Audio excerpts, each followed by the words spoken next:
One day my husband and I, we was just riding, and we saw this guy put in a sign on a building.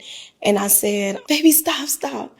My husband say, Jannella, no, we're not going to play with these people. We don't have nobody to get up. I say, please, please, please. So he turned around. We got out the car and walked in the building, and we asked him if we could see it. And he said, sure. So he gave us a walkthrough and everything.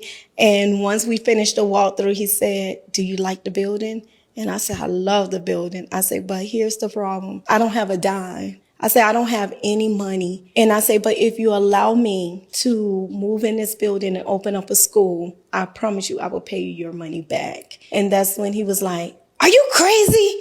No, no. And I'm like, oh God, my husband got in the car like, oh my God, she just done embarrassed me. He asked me for my number.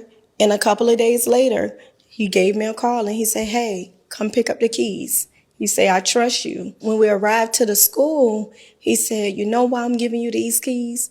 Because when I came from Cuba, I came to the guy that owned this building and I said the same thing to him. And I know it was no one but God.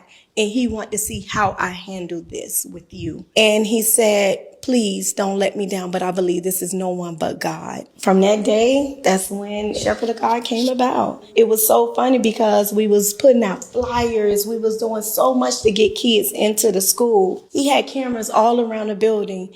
And one day he called me and said, Jannella, how long are you going to be there? I said, I don't know. You want me to wait on you or something? He said, yeah. He said, I'm coming now.